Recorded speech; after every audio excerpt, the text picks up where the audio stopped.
Thank you very much for your presentation. I have some additional questions for you. You talked about values and different values like courage and enthusiasm and success and competition and hard work.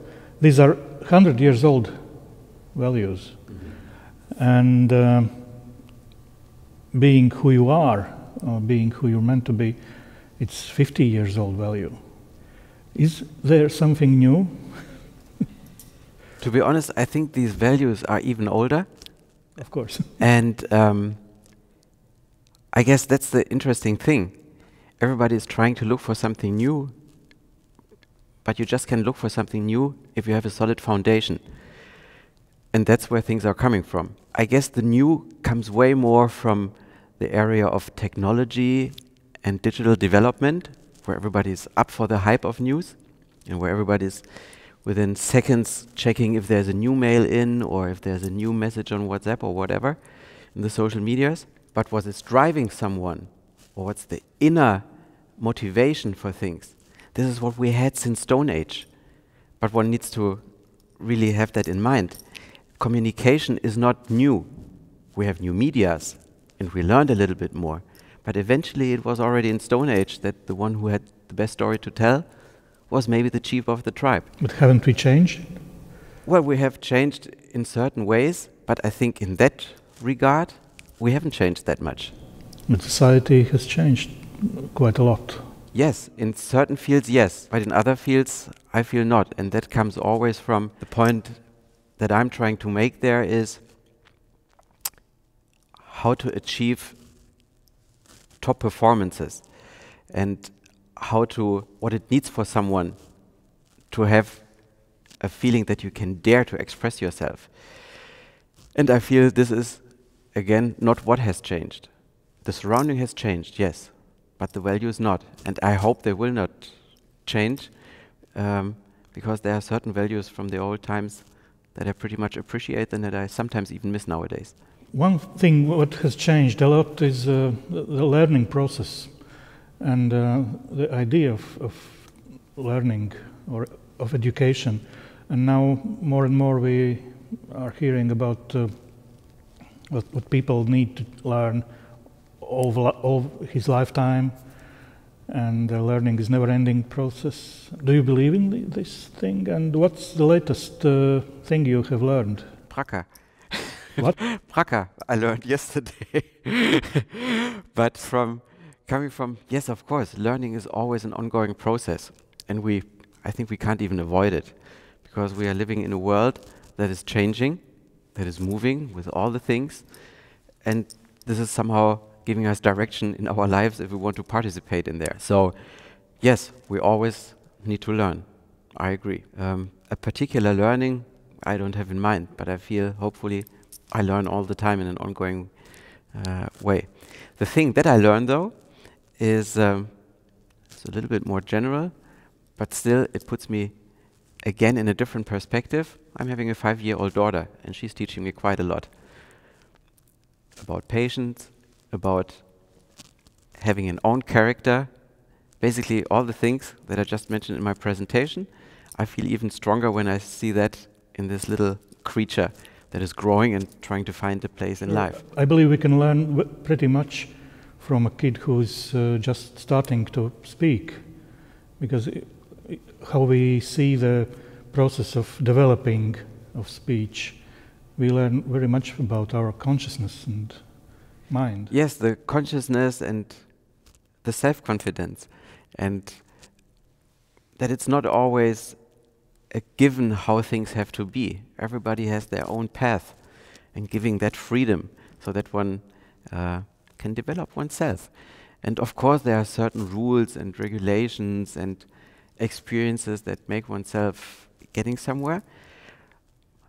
But the new is always there where someone hasn't been before. So one always needs to give someone the freedom that one can do whatever that person wants to do.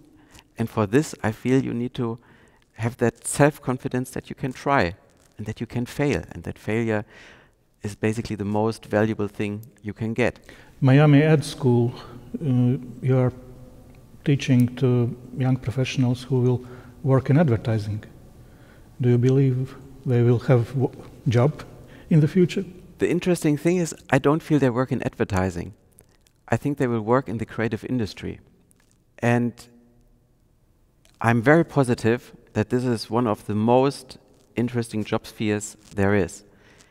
There's plenty of things you can automatize, and you maybe can cut down or however make more efficient. But what you cannot replace, I think, is creativity. So creativity is key in every business. And I feel this is what one sees now. All the companies now try to hire creative people. Why? Not because it's cheaper than having an advertising agency. No, because it needs creative people to redesign processes, to rework on products in basically every sphere. If you're not creative, I think you will not be a good business person. And this is where we are standing in for. A creative school of innovation. And there's advertising one sphere of, but there's industry, startups, whatever. So yes, I think there will be plenty of jobs. Some time ago we had this conversation about copyright legislation in Latvia and how many people can have the copyrights for their work. And I noticed that more and more people are working in creative areas, and more people will get not their salaries but their copyright fees. What do you think about this, about copyrights and future of copyrights? Well, I think this is something one cannot influence. You just have to live with that.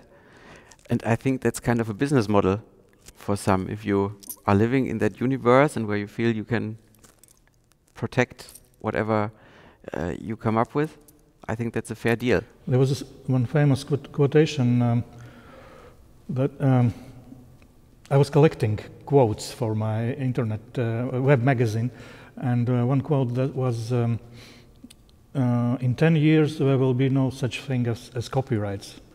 And it was David Bowie who said it in 1992, and he was wrong then. We still have copyrights and have to pay for them and can get from there. That's why I was asking about those people who are working in advertising. They are doing creative job, and but they are not the authors of the result. The agency is the author. Can we change this somehow, or it's? To be honest, I don't have an appropriate answer on that one. Just my gut feeling is, I think one needs to get away from the thinking that everything, first of all, you can get for free. I think that's an ethical question.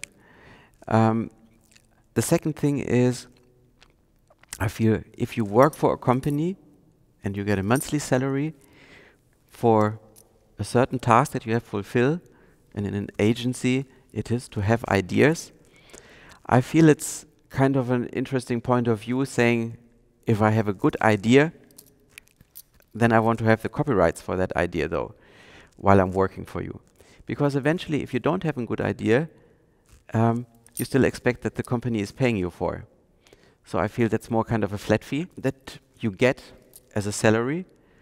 And if you feel like you are innovative in an entrepreneurish way, I think then you need to start your own company and selling those ideas somewhere, and then you get the copyrights. One more thing we can see in new medias and in social network, that there are such things as memes, which are a kind of collective creations, and anonymous creations. And somehow society is starting to think collectively and to create collectively. How do you see this? First of all, coming back to memes, I feel that's entertaining. Just entertaining. I think that's, in a way, it's entertaining there, well, in whatever context that is. Maybe it's not always entertaining, but serious or even sad. But I think if you, coming back to your copyright question, if you put a picture and you put that meme up on your social media feed, I think you are aware of that this might make a tour somewhere and that other people might use it as well.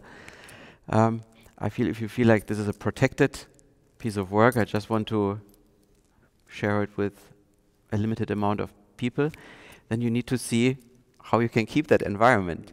So to me, it's really difficult to, it's a thin line, of course, because if you take somewhere a picture from the internet where someone is displaying as a photographer his portfolio or her portfolio, if you take one of these pictures and you use it for commercial reasons, of course, this should be copyright protected.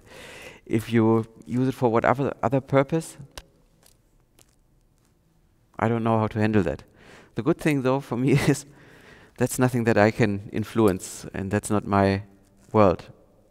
Personally, I try to avoid using other people's creative work, or I know they are from open platforms where you can use. That's where I took those pictures from that I used in my presentation as well.